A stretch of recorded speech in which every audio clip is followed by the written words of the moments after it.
ਸਤਨਾਮ ਸ਼੍ਰੀ ਵਾਹਿਗੁਰੂ ਸਾਹਿਬ ਜੀ।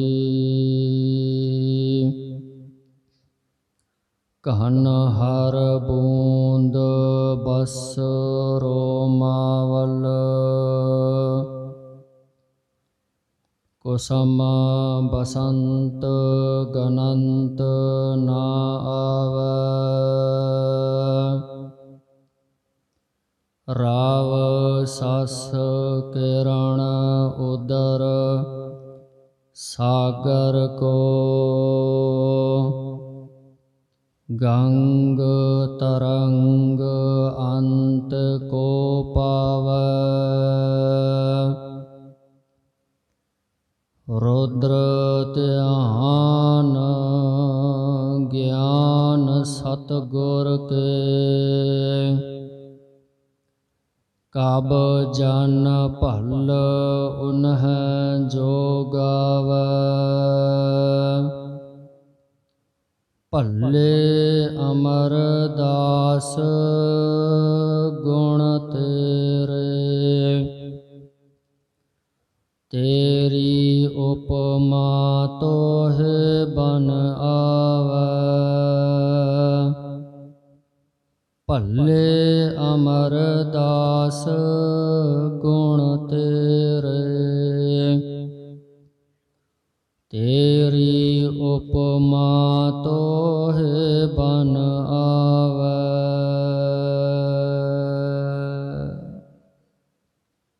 ਪਰਮ ਸਨਮਾਨਯੋਗ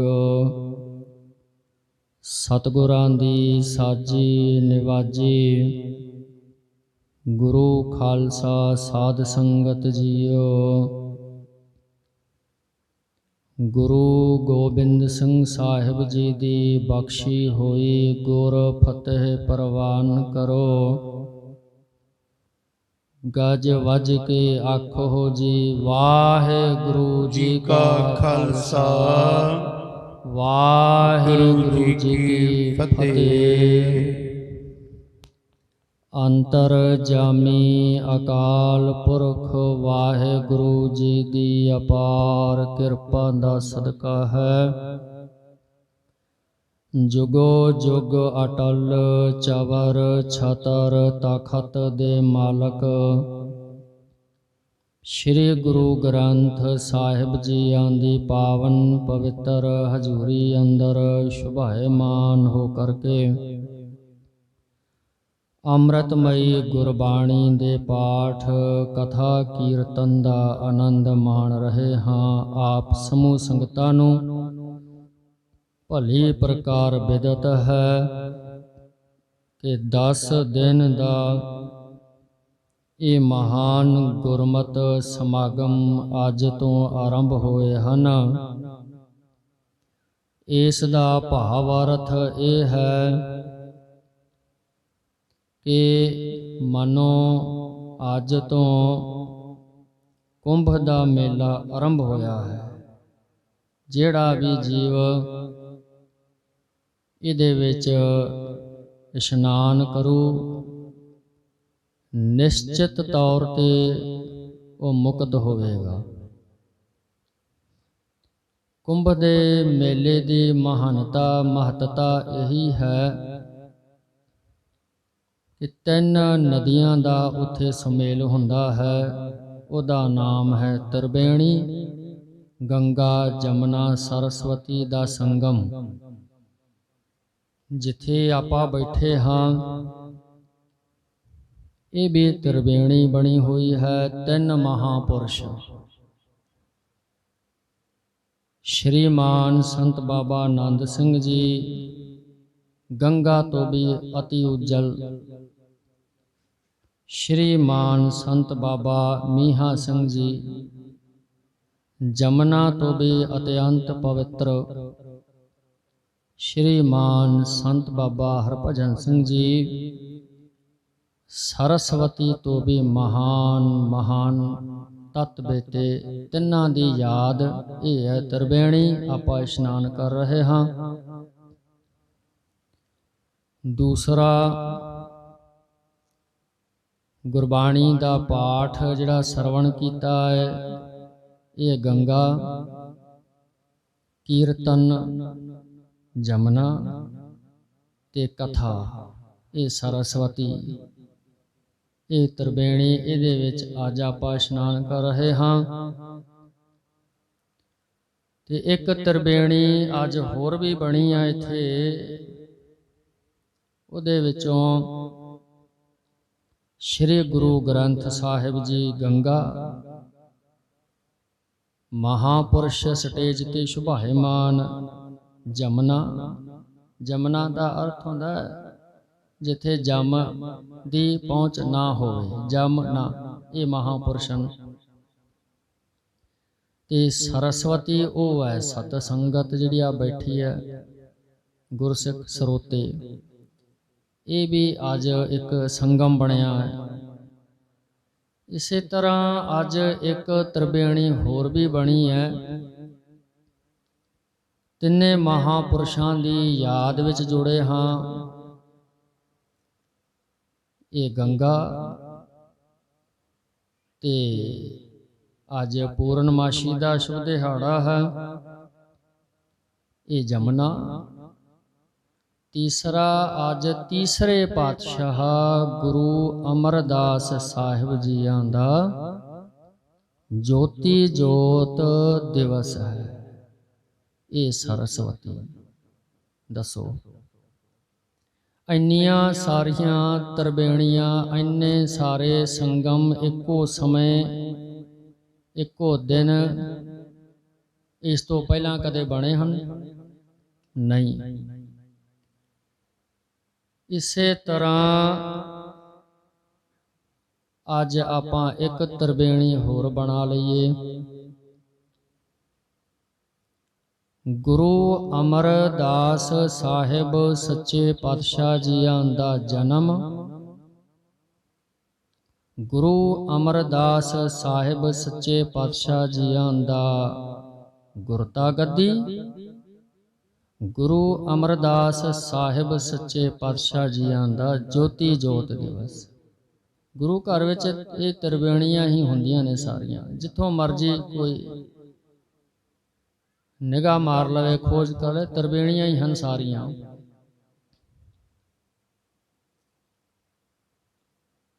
ਸ਼੍ਰੀ ਰਾਮ ਚੰਦਰ ਜੀ ਭਗਵਾਨ, ਤਿਨਾਂ ਦੇ ਛੋਟੇ ਭਰਾਤਾ ਭਰਤ ਜੀ, ਉਹਨਾਂ ਦੀ ਵੰਸ਼ ਚੱਲੀ ਹੈ ਭੱਲੇ। ਭਰਤ ਸ਼੍ਰੀ ਰਾਮ ਜੀ ਦੇ ਛੋਟੇ ਭਰਾ, ਇਹਨਾਂ ਦੇ ਨਾਮ ਤੋਂ ਭੱਲੇ ਵੰਸ਼, ਭੱਲੇ ਗੋਤ ਚੱਲੇ। ਇਹਨਾਂ ਭੱਲਿਆਂ ਦੇ ਵਿੱਚੋਂ ਬਾਬਾ ਤੇਜ ਭਾਨ ਜੀ ਹੋਏ। ਬਾਸਰ ਕੇ ਗਿੱਲਾ ਨਗਰ ਹੈ। ਬਾਬਾ ਤੇਜ ਭਾਨ ਜੀ ਦੀ ਧਰਮ ਪਤਨੀ ਮਾਤਾ ਲక్ష్ਮੀ ਜੀ, ਇਹਨਾਂ ਦੀ ਕੁੱਖ ਤੋਂ 1526 ਬਿਕਰਮੀ ਸੰਮਤ ਵੈਸਾਖ ਸੁਦੀ 14 ਵਾਲੇ ਦਿਨ ਗੁਰੂ ਅਮਰਦਾਸ ਸਾਹਿਬ ਜੀਆਂ ਦਾ ਪ੍ਰਕਾਸ਼ ਹੋਇਆ ਹੈ। ਤੇ ਗੁਰੂ ਨਾਨਕ ਦੇਵ ਸਾਹਿਬ ਸੱਚੇ ਪਾਤਸ਼ਾਹ ਜੀਆਂ ਦਾ ਪ੍ਰਕਾਸ਼ ਹੁੰਦਾ ਹੈ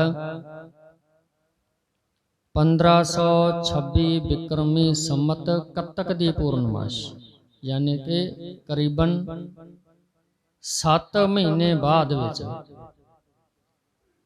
ਭਾਵ ਗੁਰੂ ਨਾਨਕ ਦੇਵ ਸਾਹਿਬ ਜੀ ਤੋਂ 7 ਮਹੀਨੇ ਕਰੀਬਨ ਪਹਿਲਾਂ ਗੁਰੂ ਅਮਰਦਾਸ ਪਾਤਸ਼ਾਹ ਜੀ ਦਾ ਪ੍ਰਕਾਸ਼ ਹੁੰਦਾ ਹੈ। ਪਰ ਗੁਰਤਾ ਗੱਦੀ ਤੀਸਰੇ ਨੰਬਰ ਤੇ ਜਾ ਕੇ ਮਿਲਦੀ ਸੰਸਾਰ ਵਿੱਚ।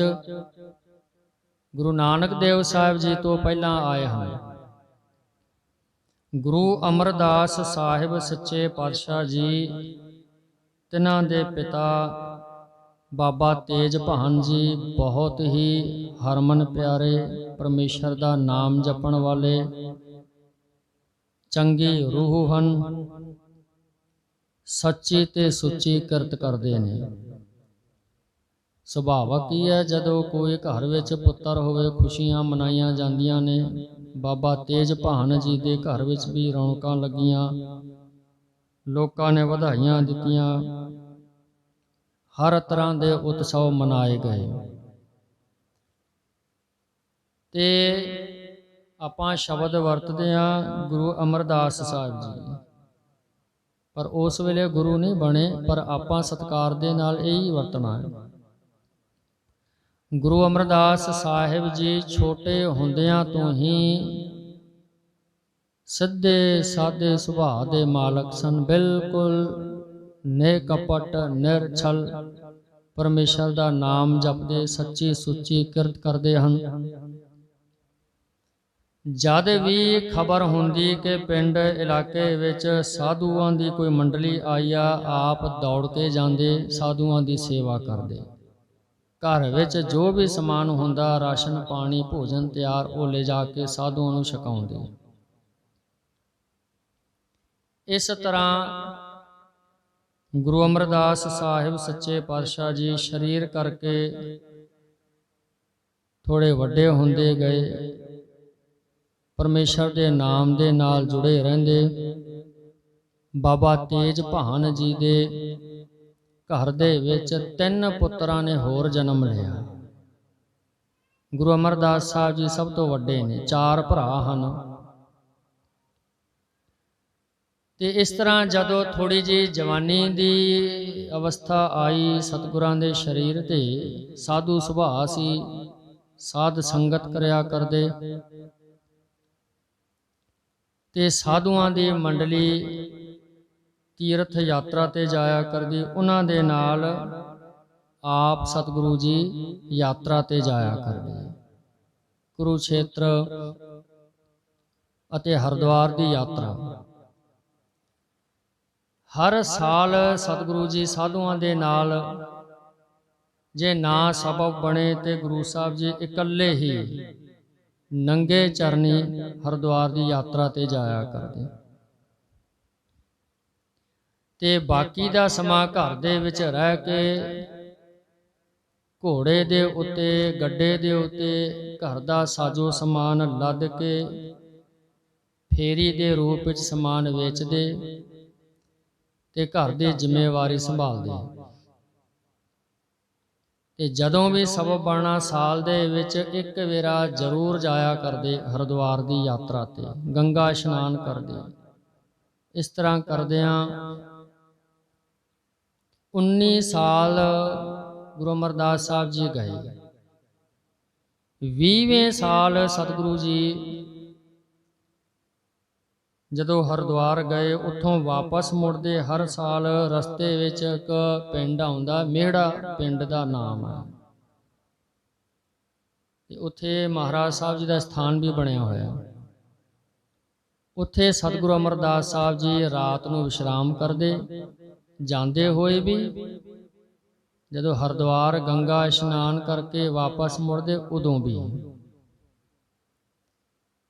ਤੇ ਉਸ ਥਾਂ ਤੇ ਮੇਹੜਾ ਪਿੰਡ ਦੇ ਵਿੱਚ ਇੱਕ ਪੰਡਤ ਰਹਿੰਦਾ ਸੀ, ਜਿਹਦਾ ਨਾਮ ਸੂਰਜ ਪ੍ਰਕਾਸ਼ ਗ੍ਰੰਥ ਦੇ ਵਿੱਚ ਦੁਰਗਾ ਆਇਆ ਹੈ।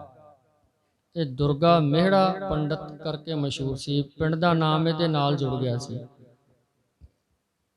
ਬੜਾ ਵਿਦਵਾਨ, ਜੋਤਿਸ਼ ਵਿਦਿਆ ਦਾ ਇਹ ਮਾਹਰ, ਅਤੇ ਇਸ ਨੇ ਇੱਕ ਸਮੁੰਦਰਕ ਨਾਮ ਦਾ ਗ੍ਰੰਥ ਬਹੁਤ ਚੰਗੀ ਤਰ੍ਹਾਂ ਪੜ੍ਹਿਆ ਹੋਇਆ ਸੀ। ਸਮੁੰਦਰਕ ਨਾਮ ਦਾ ਜਿਹੜਾ ਗ੍ਰੰਥ ਹੈ, ਉਹਦੇ ਵਿੱਚ ਸਰੀਰ ਦੇ ਅੰਗ ਪ੍ਰਤੰਗ, ਲਕੀਰਾਂ, ਰੇਖਾਵਾਂ ਕੀ ਕਹਿੰਦੀਆਂ ਨੇ, ਉਹਨਾਂ ਦਾ ਗਿਆਨ ਹੈ।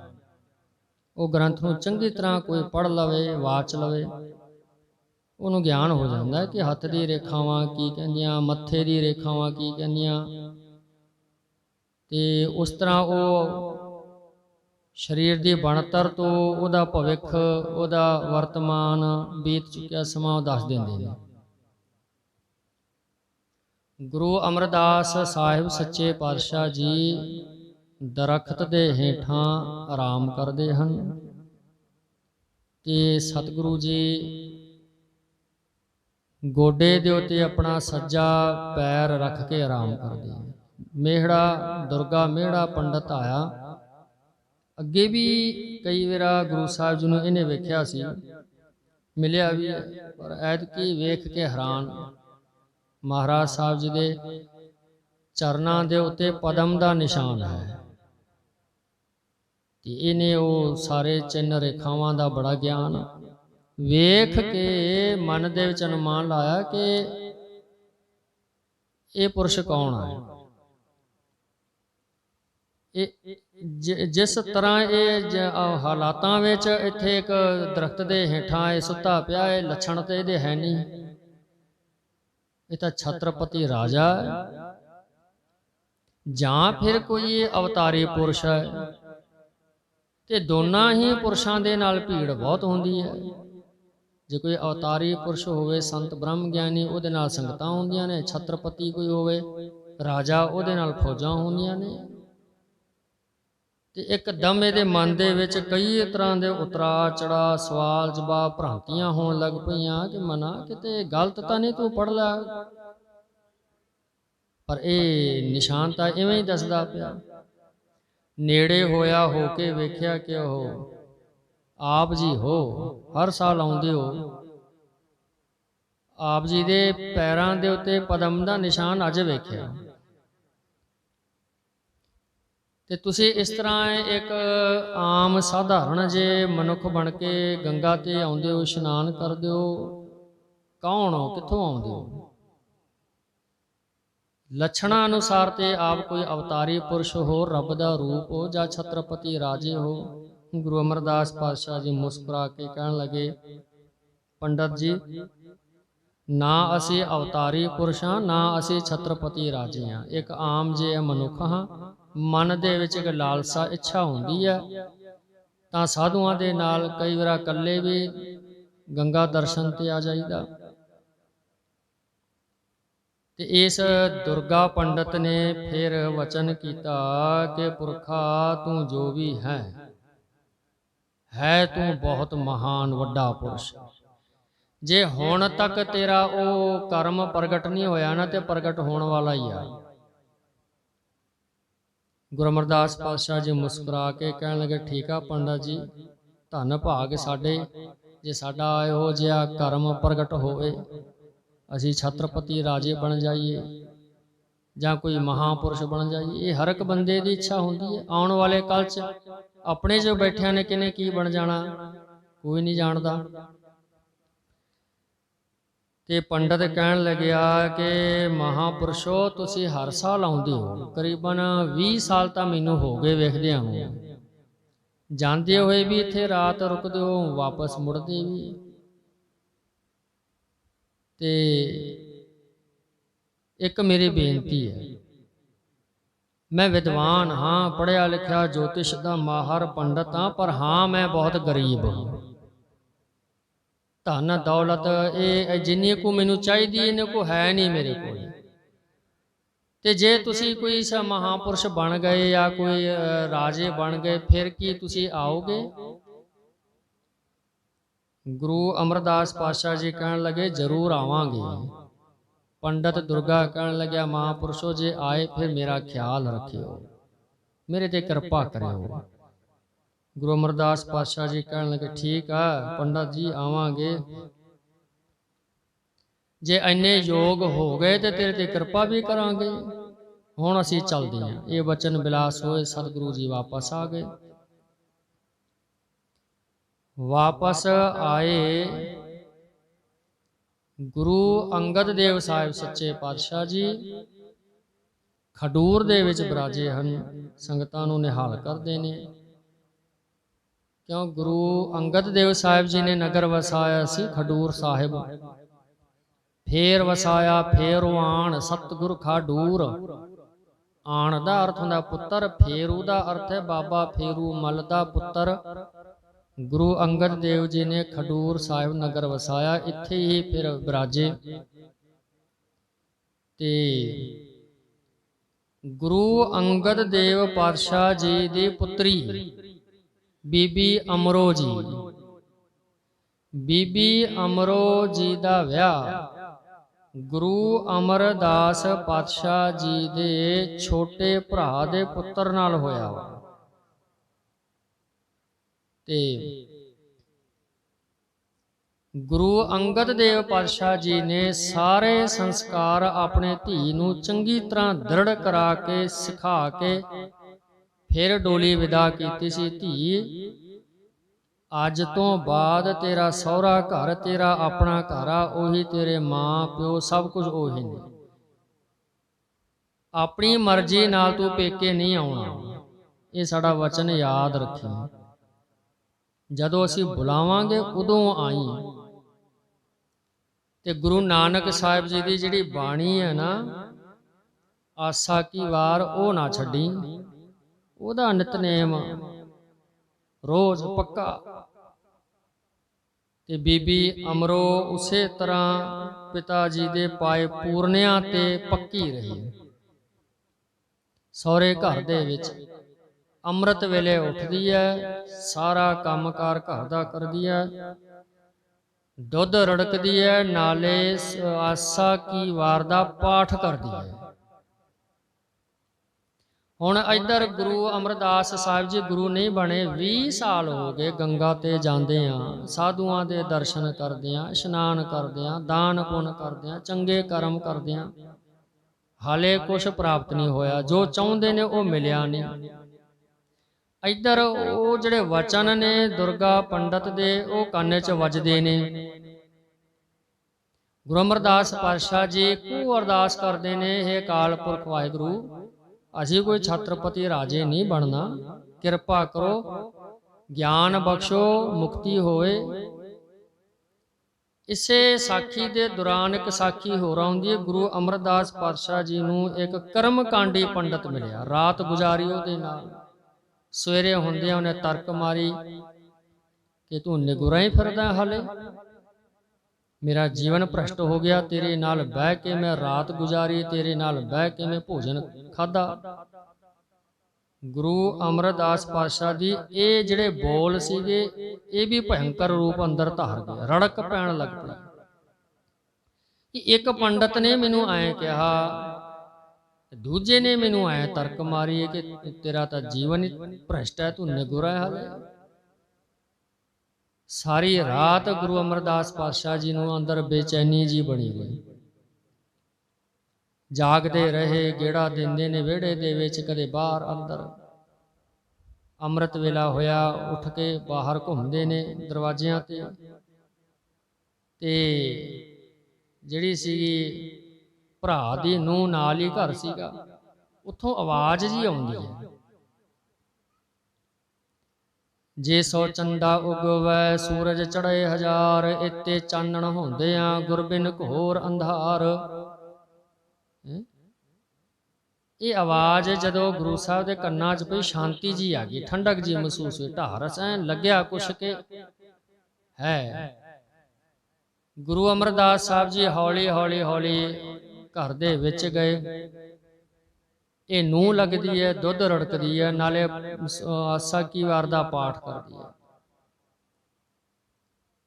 ਤੇ ਗੁਰੂ ਅਮਰਦਾਸ ਪਾਤਸ਼ਾਹ ਜੀ ਪਿਛਲੇ ਪਾਸੇ ਲੁੱਕ ਕੇ ਜਿਵੇਂ ਖੜ ਗਏ ਕਿ ਇਹ ਸਾਡੀ ਨੂੰਹ ਲੱਗਦੀ ਹੈ। ਜੇ ਮੈਂ ਇਹਦੇ ਸਾਹਮਣੇ ਗਿਆ, ਉਦੋਂ ਉਸ ਵੇਲੇ ਸ਼ਰਮ ਹਯਾ ਇਹ ਚੀਜ਼ਾਂ ਹੁੰਦੀਆਂ ਸਾਨੂੰ, ਕਿ ਸਾਨੂੰ ਵੇਖ ਕੇ ਕਿਤੇ ਜਿਹੜਾ ਇਹ ਪਾਠ ਕਰਦੀ ਹੈ ਚੁੱਪ ਨਾ ਕਰ ਜੇ। ਤੇ ਗੁਰੂ ਅਮਰਦਾਸ ਪਾਤਸ਼ਾਹ ਜੀ ਸੁਣਦੇ ਰਹੇ। ਬਲਿਹਾਰੇ ਗੁਰ ਆਪਣੇ ਦੇਹਾੜੀ ਸਦਵਾਰ, ਜਿਨ ਮਾਨਸ ਤੇ ਦੇਵਤੇ ਕੀਏ ਕਰਤ ਨਾ ਲਾਗੀ ਵਾਰ। ਜਦੋਂ ਪਾਠ ਦਾ ਭੋਗ ਪੈ ਗਿਆ, ਨਾਲ ਸਾਰਾ ਦੁੱਧ ਰੜਕਿਆ ਗਿਆ, ਗੁਰੂ ਅਮਰਦਾਸ ਪਾਤਸ਼ਾਹ ਜੀ ਦੇ ਅੰਦਰ ਫਿਰ ਘਬਰਾਹਟ, ਬੇਚੈਨੀ। ਫਿਰ ਬੇਨਤੀ ਕੀਤੀ, ਧੀਏ ਇਹ ਬਾਣੀ, ਇਹ ਪਾਠ, ਇਹ ਮੰਤਰ ਤੂੰ ਕਿਹਦਾ ਪੜ੍ਹਦੀ ਸੀ, ਕੀ ਆ ਇਹ? ਇਹਨੇ ਦੱਸਿਆ, ਇਹ ਮੇਰੇ ਗੁਰੂ ਨਾਨਕ ਦੇਵ ਪਾਤਸ਼ਾਹ ਜੀ ਦੀ ਬਾਣੀ ਦਾ ਮੈਂ ਪਾਠ ਕਰਦੀ ਹਾਂ। ਤੇ ਮਹਾਰਾਜ ਗੁਰੂ ਅਮਰਦਾਸ ਪਾਤਸ਼ਾਹ ਕਹਿੰਦੇ ਫਿਰ ਤੇਰੇ ਅੰਦਰ ਕੋਈ ਸ਼ਾਂਤੀ, ਕਹਿੰਦੇ ਬੇਅੰਤ ਹੱਦੋਂ ਵੱਧ ਸ਼ਾਂਤੀ ਹੈ ਮੇਰੇ ਅੰਦਰ। ਗੁਰੂ ਅਮਰਦਾਸ ਪਾਤਸ਼ਾਹ ਕਹਿਣ ਲੱਗੇ ਫਿਰ ਉਹ ਮੈਨੂੰ ਵੀ ਮਿਲਾ। ਕਹਿਣ ਲੱਗੇ ਉਹ ਅੱਜ ਕੱਲ੍ਹ ਹੈ ਨਹੀਂ ਸਰੀਰ ਕਰਕੇ, ਉਹਨਾਂ ਦੀ ਜੋਤ ਮੇਰੇ ਪਿਤਾ ਗੁਰੂ ਅੰਗਦ ਦੇਵ ਪਾਤਸ਼ਾਹ ਜੀ ਦੇ ਵਿੱਚ ਬਿਰਾਜੀ ਹੋਈ ਆ, ਉਹ ਗੁਰਗੱਦੀ ਤੇ ਉਹ ਮਾਲਕ ਨੇ। ਗੁਰੂ ਅਮਰਦਾਸ ਪਾਤਸ਼ਾਹ ਕਹਿਣ ਲੱਗੇ ਫਿਰ ਮੈਨੂੰ ਮਿਲਾ ਚੱਲ ਕੇ। ਤੇ ਇਹ ਬੀਬੀ ਅਮਰੋ ਕਹਿਣ ਲੱਗੀ ਨਹੀਂ, ਜਿੰਨਾ ਚਿਰ ਹੁਕਮ ਨਹੀਂ ਆਉਂਦਾ ਮੈਂ ਆਪਣੀ ਮਰਜ਼ੀ ਨਾਲ ਨਹੀਂ ਜਾ ਸਕਦੀ ਪੇਕੇ।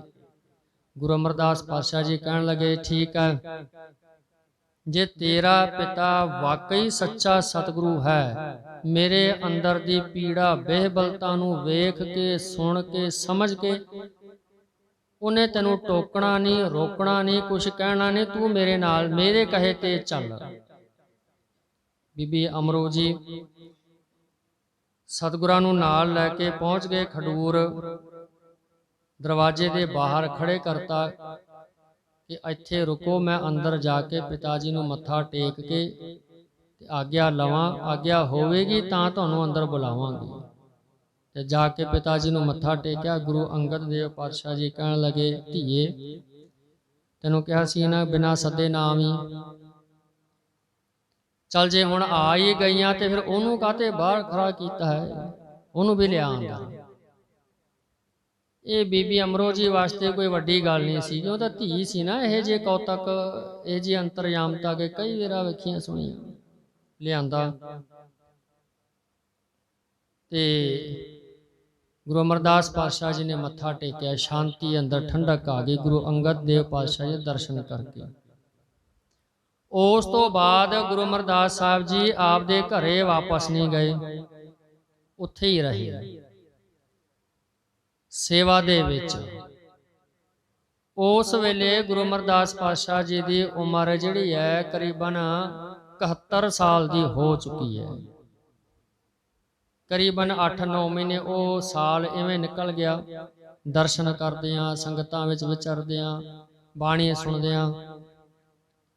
72 ਸਾਲ ਦੀ ਜਦੋਂ ਪੂਰੀ ਉਮਰ ਹੋਈ ਉਦੋਂ ਗੁਰੂ ਅਮਰਦਾਸ ਸਾਹਿਬ ਜੀ ਨੇ ਇੱਕ ਡਿਊਟੀ ਸੰਭਾਲੀ, ਸੇਵਾ। ਗੁਰੂ ਅੰਗਦ ਦੇਵ ਪਾਤਸ਼ਾਹ ਜੀ ਨੂੰ ਇਸ਼ਨਾਨ ਕਰਾਉਣ ਦੀ ਗਾਗਰ ਚੁੱਕ ਲਈ, ਬਿਆਸ ਦਰਿਆ ਤੇ ਜਾਂਦੇ ਨੇ, ਉੱਥੋਂ ਗਾਗਰ ਭਰ ਕੇ ਲਿਆਉਂਦੇ ਨੇ। ਅੰਮ੍ਰਿਤ ਵੇਲੇ ਗੁਰੂ ਅੰਗਦ ਦੇਵ ਪਾਤਸ਼ਾਹ ਜੀ ਦਾ ਇਸ਼ਨਾਨ ਕਰਾਉਂਦੇ ਨੇ। ਉਸ ਤੋਂ ਇਲਾਵਾ ਹੋਰ ਗੁਰੂ ਸਾਹਿਬ ਜੀ ਦੇ ਵਸਤਰ ਧੋ ਕੇ ਸੁਕਾ ਕੇ ਤਹਿ ਮਾਰ ਕੇ ਰੱਖਣੇ। ਜਿਹੜਾ ਵਸਤਰ ਗੁਰੂ ਸਾਹਿਬ ਨੂੰ ਚਾਹੀਦਾ ਉਹ ਹਾਜ਼ਰ ਕਰਦੇ ਨੇ, ਪ੍ਰਸ਼ਾਦਾ ਤਿਆਰ ਕਰਦੇ ਨੇ, ਗੁਰੂ ਸਾਹਿਬ ਜੀ ਨੂੰ ਛਕਾਉਂਦੇ ਨੇ।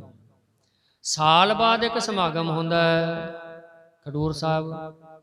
ਗੁਰੂ ਅੰਗਦ ਦੇਵ ਸਾਹਿਬ ਜੀ ਇਹਦੀ ਸੇਵਾ ਤੇ ਖੁਸ਼ ਹੋ ਕੇ ਇਹਨੂੰ ਇੱਕ ਸਰੋਪਾਓ ਦਿੰਦੇ ਨੇ। ਗੁਰੂ ਅਮਰਦਾਸ ਸਾਹਿਬ ਜੀ ਉਹ ਸਰੋਪਾਓ ਨੂੰ ਸਿਰ ਤੇ ਬੰਨ੍ਹ ਲੈਂਦੇ ਨੇ, ਸਜਾ ਲੈਂਦੇ ਨੇ। ਸੇਵਾ ਨਿਰੰਤਰ ਜਾਰੀ। ਹਰ ਸਾਲ ਸਮਾਗਮ ਹੁੰਦਾ ਹੈ, ਹਰ ਸਾਲ ਸਰੋਪਾ ਮਿਲਦਾ ਹੈ। ਉਹ ਸਰੋਪਾ ਸਿਰ ਤੇ ਭਾਈ ਸੰਤੋਖ ਸਿੰਘ ਜੀ ਨੇ ਤਾਂ ਲਿਖਿਆ ਕਿ ਗੁਰੂ ਅਮਰਦਾਸ ਸਾਹਿਬ ਜੀ ਨੇ ਇੱਕ ਰੱਸੀ ਰੱਖੀ ਸੀ ਆਪਣੇ ਕੋਲ, ਰੱਸੀ ਬੰਨ੍ਹ ਲੈਂਦੀ ਸੀ ਕਿ ਸਰੂਪਾ ਕਿਤੇ ਥੱਲੇ ਨਾ ਡਿੱਗ ਪਏ।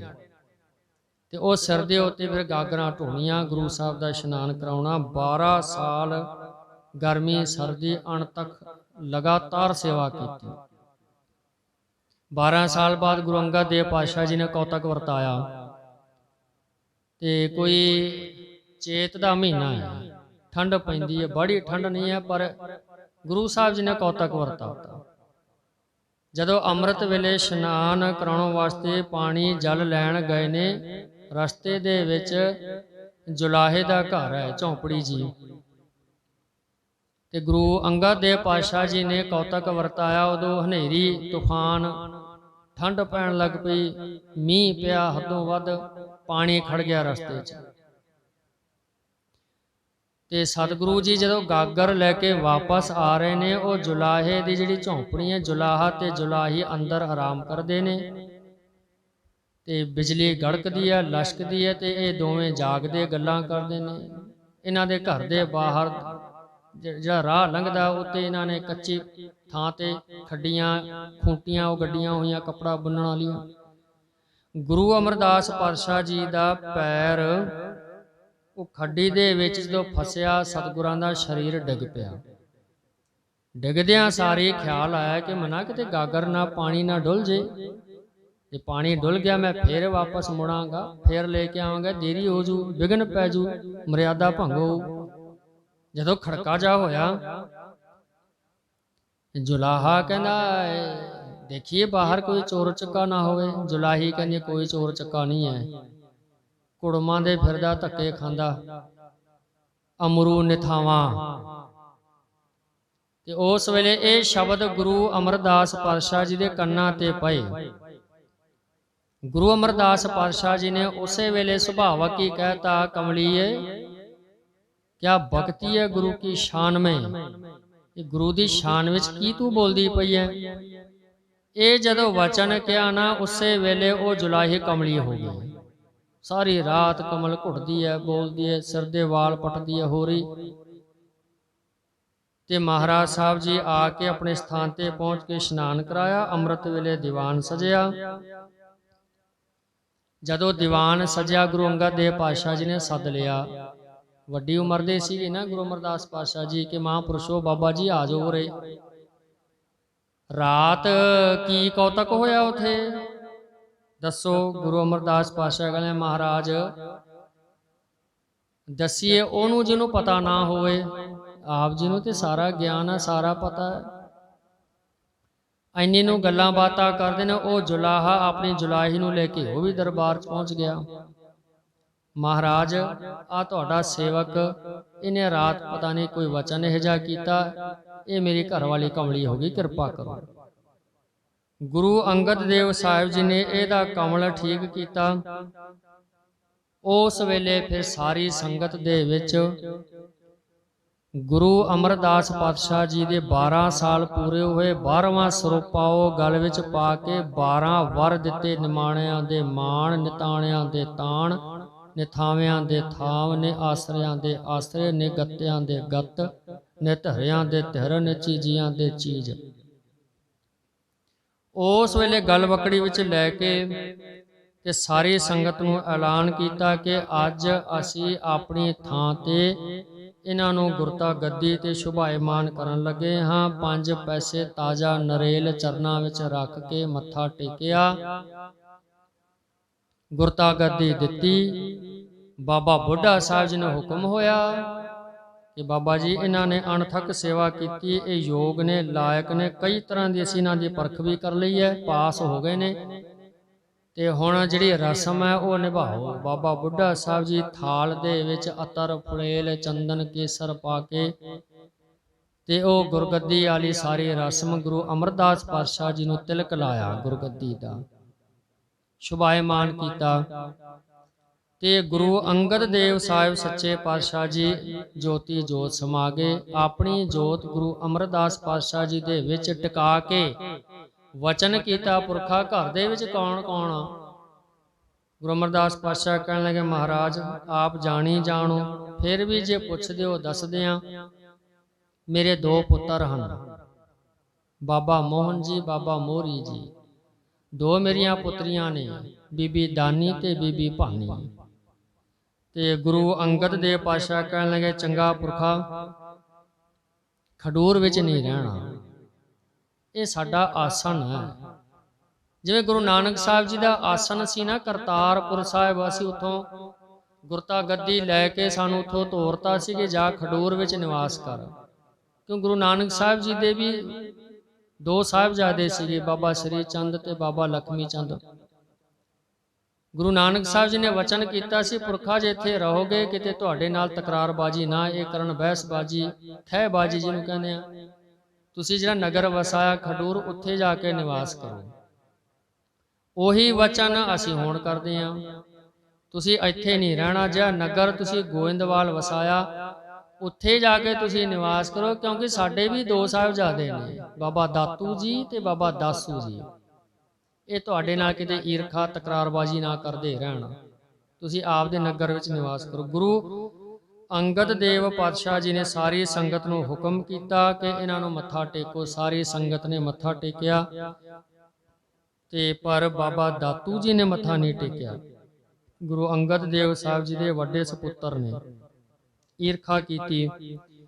ਗੁਰੂ ਅਮਰਦਾਸ ਸਾਹਿਬ ਸੱਚੇ ਪਾਤਸ਼ਾਹ ਜੀ ਗੁਰਤਾ ਗੱਦੀ ਲੈ ਕੇ ਗੋਇੰਦਵਾਲ ਸਾਹਿਬ ਦੇ ਵਿੱਚ ਆ ਗਏ ਤੇ ਇੱਥੇ ਬਹੁਤ ਸਾਰੇ ਕਾਰਜ ਜਿਹੜੇ ਰੁਕੇ ਹੋਏ ਸੀਗੇ ਗੁਰੂ ਅੰਗਦ ਦੇਵ ਪਾਤਸ਼ਾਹ ਜੀ ਦੇ, ਉਹਨਾਂ ਨੂੰ ਸੰਪੂਰਨ ਕੀਤਾ। ਸਭ ਤੋਂ ਵੱਡਾ ਕਾਰਜ ਗੋਇੰਦਵਾਲ ਸਾਹਿਬ ਦੇ ਵਿੱਚ ਮੁਕਤੀ ਦਾ ਛੇਤਰ ਲਾਇਆ, 84 ਪੌੜੀਆਂ ਵਾਲੀ ਬੌਲੀ ਬਣਾਈ, ਮਰਿਆਦਾ ਬਣਾਈ, 84 ਪਾਠ ਕਰਕੇ ਇਸ਼ਨਾਨ ਕਰੋ ਉਹਦੀ ਮੁਕਤੀ ਹੋ। ਜਿਨ ਦਿਨੀ ਇਹ ਸੇਵਾ ਚੱਲ ਰਹੀ ਸੀ ਉਹਨ ਦਿਨੀ ਹਿੰਦੁਸਤਾਨ ਦਾ ਮਾਲਕ ਅਕਬਰ ਬਾਦਸ਼ਾਹ ਆਉਂਦਾ ਹੈ, ਗੋਇੰਦਵਾਲ ਸਾਹਿਬ ਬਹਿ ਕੇ ਲੰਗਰ ਛਕਦਾ ਹੈ ਪੰਗਤ ਵਿੱਚ, ਤੇ ਫਿਰ ਉਹ ਸਵਾਦ ਦਾ ਮੋਹਿਤ ਹੋਇਆ, ਬੜਾ ਪ੍ਰਭਾਵਿਤ ਹੋਇਆ। ਗੁਰੂ ਅਮਰਦਾਸ ਪਾਤਸ਼ਾਹ ਜੀ ਨੂੰ ਆ ਕੇ ਬੇਨਤੀ ਕਰਦਾ, ਮਹਾਰਾਜ ਬਹੁਤ ਆਨੰਦ ਆਇਆ ਸੁੱਕੇ ਪ੍ਰਸ਼ਾਦੇ ਛਕ ਕੇ, ਤੇ ਮੇਰੇ ਲਾਇਕ ਕੋਈ ਸੇਵਾ ਤੇ ਤਾਂ ਦੱਸੋ। ਗੁਰੂ ਅਮਰਦਾਸ ਪਾਤਸ਼ਾਹ ਕਹਿਣ ਲੱਗੇ ਕੋਈ ਸੇਵਾ ਨਹੀਂ,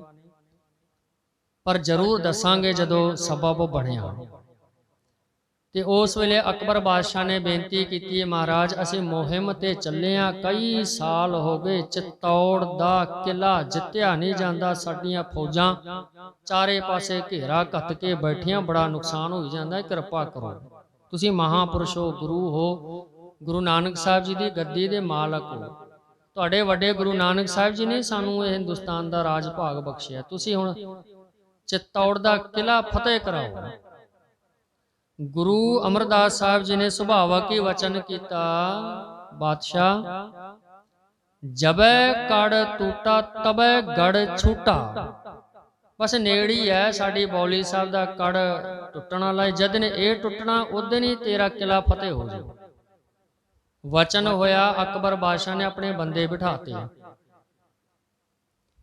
ਤੇ ਇਧਰ ਬੌਲੀ ਸਾਹਿਬ ਪੂਰੀ ਤਿਆਰ ਹੋ ਗਈ ਆ। ਹੁਣ ਅਖੀਰਲਾ ਟੱਕ ਲਾਉਣਾ ਹੈ, ਜਿਹਨੂੰ ਆਪਾਂ ਗੈਂਤੀ ਕਹਿੰਦੇ ਆ, ਪਰ ਉਹ ਸਾਰੇ ਘਬਰਾ ਗਏ। ਪਹਿਲਾਂ ਤੇ ਸਾਰਿਆਂ ਨੇ ਸੇਵਾ ਕੀਤੀ, ਹੁਣ ਕੋਈ ਐ ਹੇਠਾਂ ਪਤਾਲ 'ਚ ਜਾ ਕੇ ਉਹ ਅਖੀਰਲਾ ਟੱਕ ਜਿਹਨੇ ਮਾਰਨਾ ਉਹਦੀ ਮੌਤ ਆ ਉੱਥੇ, ਕਿਉਂਕਿ ਪਾਣੀ ਨੇ ਇੱਕੋ ਲਖਤ ਫੁੱਟਣਾ ਤੇ ਇੰਨੀ ਛੇਤੀ ਕੋਈ ਬੰਦਾ ਬਾਹਰ ਨਹੀਂ ਨਿਕਲ ਸਕਦਾ, ਉਹਨੇ ਡੁੱਬ ਕੇ ਮਰਨਾ। ਇਸ ਗੱਲ ਨੂੰ ਵਿਚਾਰ ਕੇ ਕਿਸੇ ਦਾ ਹੀਆ ਨਹੀਂ ਪੈਂਦਾ ਤੇ ਆ ਕੇ ਸੰਗਤਾਂ ਨੇ ਬੇਨਤੀ ਕੀਤੀ, ਮਹਾਰਾਜ ਕਿਰਪਾ ਕਰੋ। ਗੁਰੂ ਅਮਰਦਾਸ ਪਾਤਸ਼ਾਹ ਕਹਿਣ ਲੱਗੇ ਕੋਈ ਨਹੀਂ, ਕੱਲ ਨੂੰ ਕਰਾਂਗੇ ਕਿਰਪਾ। ਤੇ ਕੱਲ ਦਾ ਦਿਨ ਆਇਆ, ਉਹ ਦਿਨ ਸੀਗਾ ਵਿਸਾਖ ਦੀ ਸੰਗਰਾਂਦ। ਪਹਿਲੀ ਵਿਸਾਖੀ ਜਿਹੜੀ ਹੈ ਉਹ ਗੋਇੰਦਵਾਲ ਸਾਹਿਬ ਦੀ ਹੈ, ਆਪਾਂ ਮਨਾਉਂਦੇ ਹਾਂ ਅਨੰਦਪੁਰ ਸਾਹਿਬ ਜਾਂ ਦਮਦਮਾ ਸਾਹਿਬ, ਪਹਿਲੀ ਵਿਸਾਖੀ ਇਹ ਗੋਇੰਦਵਾਲ ਸਾਹਿਬ ਦੀ। ਤੇ ਗੁਰੂ ਅਮਰਦਾਸ ਪਾਤਸ਼ਾਹ ਜੀ ਨੇ ਕਿਹਾ ਕਿ ਭਾਈ ਇੰਨੇ ਤੁਸੀਂ ਸੇਵਾ ਕਰਦੇ ਸੀਗੇ ਮੂਹਰੇ ਹੋ ਕੇ, ਹੁਣ ਕੀ ਹੋ ਜੀ? ਮਹਾਰਾਜ ਨਹੀਂ, ਕਿਸੇ ਦਾ ਹੀਆ ਨਹੀਂ ਪੈਂਦਾ, ਡਰਦੇ ਨੇ ਸਾਰੇ ਮਰਨੋਂ। ਮਹਾਰਾਜ ਦਾ ਸੇਵਕ ਕੋਲ ਖੜਾ, ਉਹਦਾ ਨਾਮ ਹੈ ਭਾਈ ਮਾਣਕ, ਮਾਣਕ ਚੰਦ ਵੀ ਲਿਖਿਆ, ਭਾਈ ਮਾਣਕ ਤੇ ਤੁਸੀਂ ਕਰੋ ਫਿਰ ਕਿਰਪਾ ਇਹ। ਤੇ ਭਾਈ ਮਾਣਕ ਜੀ ਨੇ ਮੱਥਾ ਟੇਕਿਆ, ਉਸੇ ਵੇਲੇ ਉਹ ਜਿਹੜੀ ਹੁੰਦੀ ਹੈ ਗੈਂਤੀ ਚੱਕ ਲਈ, ਤੁਰ ਪਿਆ।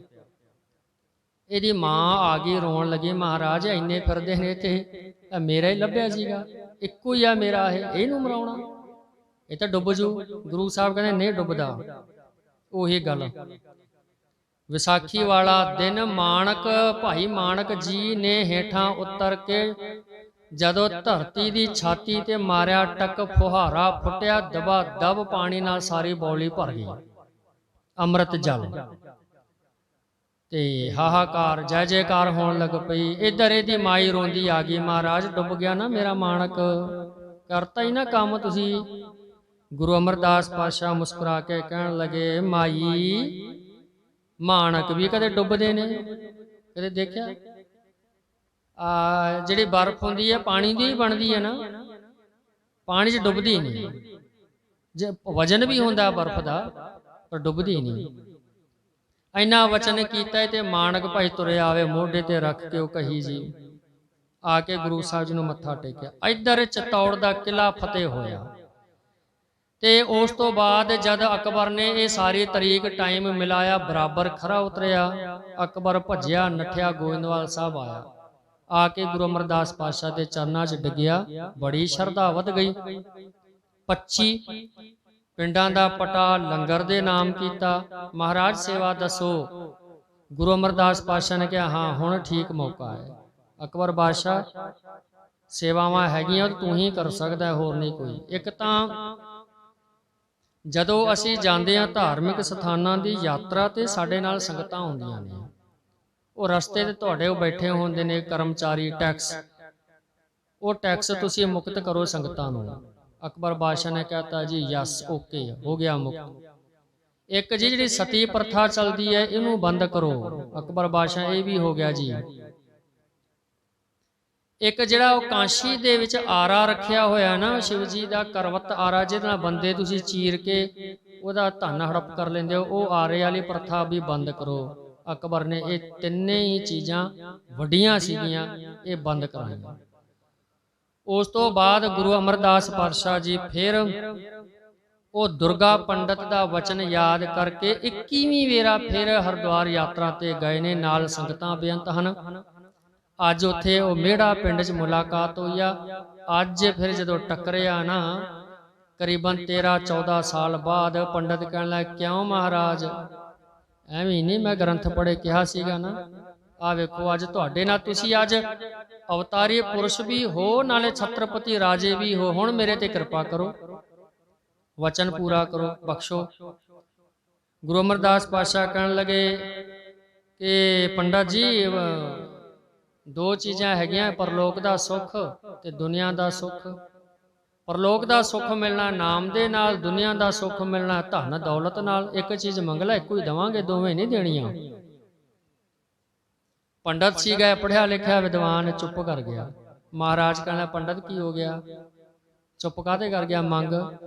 ਉਸ ਵੇਲੇ ਸੂਰਜ ਪ੍ਰਕਾਸ਼ ਗ੍ਰੰਥ ਦੇ ਵਿੱਚ ਭਾਈ ਸੰਤੋਖ ਸਿੰਘ ਜੀ ਨੇ ਇਹ ਸਵਈਆ ਲਿਖਿਆ ਜਿਹੜਾ ਪੰਡਤ ਦੁਰਗਾ ਨੇ ਉਚਾਰਨ ਕੀਤਾ। ਕਹਿਣ ਲੱਗਾ ਮਹਾਰਾਜ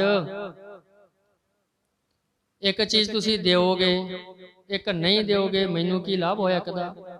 ਕਹਿਣ ਲੱਗਿਆ ਨਾਮ ਦੇਵੇ ਧਨ ਦੇਵੇ ਨਹਿ ਜਨ ਕੋ, ਧਨ ਬਿਨ ਜਨ ਜਗ ਨ ਸੁਹਾਏ। ਧਨ ਦੇਵੇ ਨਾਮ ਦੇਵੇ ਨਹਿ ਜਨ ਕੋ, ਨਾਮ ਬਿਨ ਜਨ ਜਮ ਪੁਰ ਜਾਹੇ। ਤੁਮ ਪਹਿ ਕਹੀ ਨਹੀਂ ਬਨੇ ਆਵੇ, ਜੋ ਭਾਵੈ ਤਿਉ ਬਣਤ ਬਣਾਏ। ਗੁਰੂ ਅਮਰਦਾਸ ਤੇ ਜੋ ਕੇ ਨੰਦਨ, ਦੋਨੋਂ ਨਿਰਮਲ ਪੰਥ ਚਲਾਏ। ਮਹਾਰਾਜ ਧਨ ਦਿਓਗੇ ਤੇ ਇੱਥੇ ਦਾ ਸੌਖਾ ਹੋ ਜਾਊ, ਗਾਂ ਨਰਕਾਂ ਜਾਵਾਂਗਾ। ਜੇ ਨਾਮ ਦੇਵੋਗੇ, ਨਾਮ ਦੇ ਨਾਲ ਅੱਗੇ ਸੌਖਾ ਹੋ, ਇੱਥੇ ਤੇ ਗਰੀਬੀ। ਤੇ ਮਹਾਰਾਜ ਕੀ ਤੁਹਾਡੇ ਗੁਰੂ ਅੰਗਦ ਦੇਵ, ਗੁਰੂ ਨਾਨਕ ਦੇਵ ਸਾਹਿਬ ਜੀ ਨੇ ਦੋਵੇਂ ਰਸਤੇ ਪਵਿੱਤਰ ਨਹੀਂ ਚਲਾਏ? ਤੁਸੀਂ ਆਪਣੇ ਸਿੱਖਾਂ ਨੂੰ ਸੱਚਖੰਡ ਦਾ ਰਾਜ ਵੀ ਦੇਂਦੇ ਹੋ ਤੇ ਦੁਨੀਆ ਦਾ ਰਾਜ ਵੀ ਦੇਂਦੇ ਹੋ। ਜਦੋਂ ਇਹ ਸਵਈਆ ਉਚਾਰਨ ਕੀਤਾ ਗੁਰੂ ਅਮਰਦਾਸ ਪਾਤਸ਼ਾਹ ਜੀ ਬੜੇ ਪ੍ਰਸੰਨ ਹੋਏ, ਕਿਰਪਾ ਕੀਤੀ। ਦੁਰਗਾ ਮੇੜਾ ਪੰਡਤ ਨੂੰ ਛਤਰਪਤੀ ਰਾਜਾ ਬਣਾਤਾ, ਘਰ ਭਰ ਤੇ ਧਨ ਦੌਲਤ ਦੇ ਨਾਲ ਅਤੇ ਨਾਮ ਦੀ ਦਾਤ ਦੇ ਕੇ ਦਾ ਲੋਕ ਸੁਖੀਆ ਅਤੇ ਪਰਲੋਕ ਸੁਹੇਲਾ ਬਣਾ ਦਿੱਤਾ। ਉਸ ਤੋਂ ਬਾਅਦ ਸਤਿਗੁਰੂ ਜੀ ਕਰੀਬਨ 21 ਸਾਲ 4 ਮਹੀਨੇ ਗੁਰਤਾ ਗੱਦੀ ਤੇ ਸ਼ੁਭਾਏਮਾਨ ਰਹੇ। 1631 ਬਿਕਰਮੀ ਸੰਮਤ ਭਾਦਰੋ ਸੁਦੀ ਪੂਰਨਮਾਸ਼ੀ ਅੱਜ ਦੇ ਦਿਨ ਗੋਇੰਦਵਾਲ ਸਾਹਿਬ ਵਿਖੇ ਆਪਣੇ ਜਮਾਈ ਭਾਈ ਜੇਠਾ ਜੀ ਗੁਰੂ ਰਾਮਦਾਸ ਪਾਤਸ਼ਾਹ ਜੀ ਨੂੰ, ਜਿਨ੍ਹਾਂ ਦੀ ਉਮਰ ਖਤਮ ਹੋ ਗਈ ਸੀ, 6.5 ਸਾਲ ਦੀ ਉਮਰ, ਆਪਣੇ ਉਮਰ ਵਿੱਚੋਂ ਗੁਰੂ ਰਾਮਦਾਸ ਪਾਤਸ਼ਾਹ ਜੀ ਨੂੰ ਦੇ ਕੇ ਗੁਰਤਾ ਗੱਦੀ। ਤੇ ਉਸ ਤੋਂ 2 ਦਿਨ ਬਾਅਦ ਅੱਜ ਦੇ ਦਿਨ ਭਾਦਰੋਂ ਸੁਦੀ ਪੂਰਨਮਾਸ਼ੀ ਵਾਲੇ ਦਿਨ ਸਤਿਗੁਰੂ ਜੀ ਜੋਤੀ ਜੋਤ ਸਮਾਏ ਹਨ। ਸੋ ਇਹ ਸਤਿਗੁਰਾਂ ਦੇ ਅੱਜ ਜੋਤ ਦਿਵਸ ਹੋਣ ਕਰਕੇ ਗੁਰੂ ਅਮਰਦਾਸ ਪਾਤਸ਼ਾਹ ਜੀ ਦੇ ਜੀਵਨ ਤੇ ਸੰਖੇਪ ਜੀ ਝਾਤ ਪਾਈ ਹੈ। ਸਤਿਗੁਰੂ ਜੀ ਕਿਰਪਾ ਕਰਨ, ਇੰਨੀ ਕੁ ਸੇਵਾ ਦਾਸ ਦੀ ਪ੍ਰਵਾਨ ਕਰਿਓ। ਬਹੁਤ ਬਹੁਤ ਧੰਨਵਾਦ ਗੁਰੂ ਗ੍ਰੰਥ ਸਾਹਿਬ ਜੀ ਦਾ ਕੋਟਾਨ ਕੋਟ ਸ਼ੁਕਰਾਨਾ, ਆਪ ਸਾਧ ਸੰਗਤ ਦਾ, ਮਹਾਪੁਰਸ਼ਾਂ ਦਾ, ਜਿਹੜੇ ਬਹੁਤ ਪਿਆਰ ਬਖਸ਼ਿਸ਼ ਕਰਦੇ ਨੇ, ਆਸ਼ੀਰਵਾਦ ਸਾਨੂੰ ਦਿੰਦੇ ਨੇ। ਅਸੀਂ ਤਾਂ ਇਹਨਾਂ ਦੇ ਬੱਚੇ ਹਾਂ, ਕੋਈ ਵੀ ਕਾਰਜ ਕਰਨਾ ਹੋਵੇ ਅਸੀਂ ਇਹਨਾਂ ਤੋਂ ਪੁੱਛ ਕੇ ਚੱਲਦੇ ਹਾਂ। ਸੋ ਦਾਸ ਦੀ ਇੰਨੀ ਕੋ ਹਾਜ਼ਰੀ ਪ੍ਰਵਾਨ ਕਰਿਓ, ਹੋਈਆਂ ਗਲਤੀਆਂ ਦੀ ਖਿਮਾ ਕਰਨੀ।